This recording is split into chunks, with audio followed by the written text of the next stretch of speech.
Raden Matahir bin Raden Kusin dilahirkan di dusun Sekamis, Kaso Melintang Pau, Air Hitam Batin 6, Jambi pada tahun 1871. Ayahnya adalah Raden Kusin yang bergelar Pangeran Jayaningrat bin Pangeran Adi bin Sultan Muhammad Fahrudin, serta ibunya adalah Ratu Mas Esa.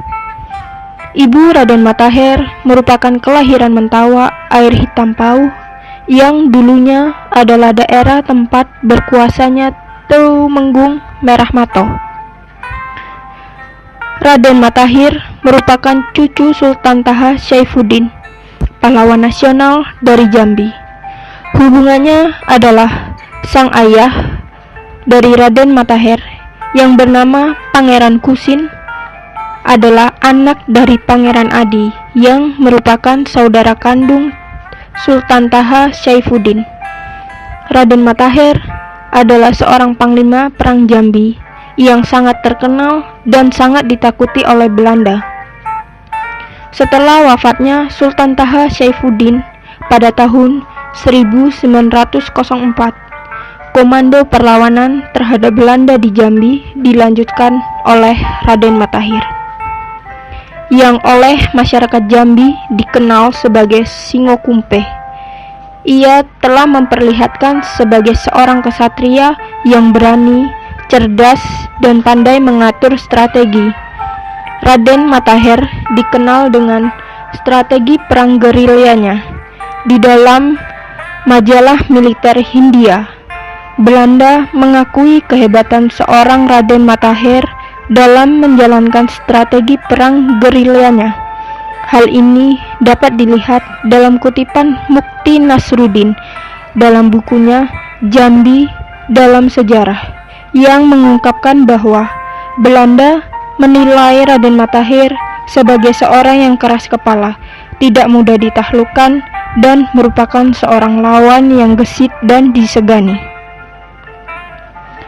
Pasukan Raden Matahir adalah pasukan yang bergerak dan menyerang secara tiba-tiba. Oleh karena itu, pasukan Raden Matahir tidak menempati suatu tempat yang sama. Raden Matahir menamakan pasukannya sebagai Sabilillah. Sebelum pergi melakukan penyerangan atas pasukan Belanda, Raden Matahir terlebih dahulu melakukan sholat agar mendapat petunjuk dan ridha dari Allah. Ia melawan penjajahan Belanda.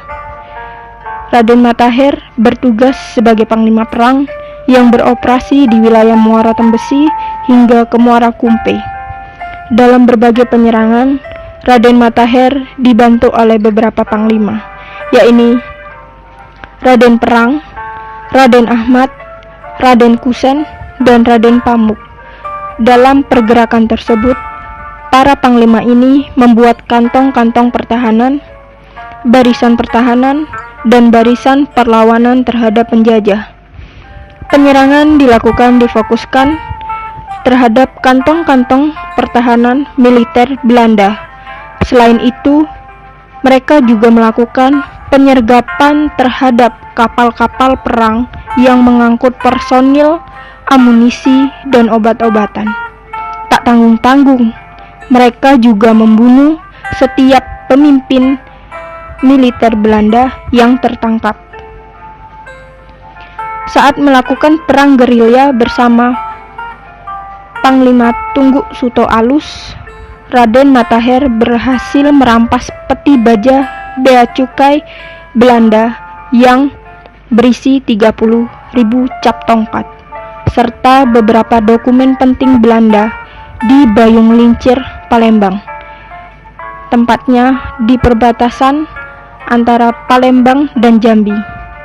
Setelah perjuangan ini, Raden Matahir bersama Panglima Ambur Panjang atau Raden Pamuk, Panglima Betung Besalai atau Raden Seman, dan Tunggul Buto atau Raden Perang membantu pasukannya yang berada di Jambi Kecil, Jambi Tulo, dan ada yang datang dari Pijoan guna menangkis serangan musuh di tarikan yang menuju ke Kumpe. Namun sayangnya perjuangan itu berakhir berakhir pada tanggal 1 Oktober 1907 saat sebuah penyergapan di bawah pimpinan Letnan Geldrop, 2 kompi pasukan Ambon dan 1 kompi pasukan khusus Marsos mengepung rumah persinggahan Raden Matahir di Dusun Muaro Jambi. Pada peristiwa ini, Matahir tengah bersama saudara laki-lakinya yaitu Raden Ahmad dan 5 orang pengikutnya. Tawaran untuk menyerah ditolak mentah-mentah oleh Raden Matahir. Alhasil, pertempuran sengit yang tidak seimbang pun terjadi. Bersama saudara laki-laki dan para pengikutnya pun dapat dilumpuhkan oleh Belanda dengan berbagai tipu muslihat. Dalam penangkapan tersebut, Raden Matahir berhasil dibunuh oleh Belanda. Ia ditembak mati ketika sedang berada di rumahnya pada tanggal 7 September 1907 dalam operasi militer Belanda. Namun sebelumnya, Raden Ahmad yang adalah kakak kandung dari Raden Matahir tewas tertembak saat selesai sholat maghrib. Terkait wafatnya Raden Matahir, Belanda menyatakan dalam bulan September tahun 1907, Raden Matahir, keluarga dekat dari Sultan Taha Saifuddin yang paling ditakuti Belanda karena aktif Guperman. Setelah dikejar terus-menerus, gugurlah dia dalam pertarungan dengan pasukan Belanda. Dalam hal ini, Belanda menggunakan kalimat was geneveld. Kalimat ini lazimnya digunakan oleh Belanda yang disebut mati dalam pertempuran. Rumah panggung milik Raden Matahir yang terbuat dari papan dan menjadi tempat gugurnya sang pahlawan kini masih kokoh berdiri, tepatnya di Desa Muaro Jambi, Kecamatan Muaro Sebo, Kabupaten Muaro Jambi. Tak jauh dari rumahnya, jejak dari sang pejuang juga ditemukan di sebuah desa di Muaro Jambi. Jari kelingking Raden Matahir dimakamkan di sana. Menurut cerita sejarah yang berkembang di masyarakat saat itu, jari Raden Matahir putus dalam sebuah pertempuran hebat melawan Belanda di desa tersebut sekitar tahun 1907. Masyarakat yang dapat mengidentifikasi jari itu adalah milik Singo Kumpeh karena di jarinya terdapat tanda inai atau semacam pemerah kuku. Sementara jasad Raden Matahir dimakamkan di komplek pemakaman Raja-Raja Jambi di tepi Danau Sipin, Kota Jambi.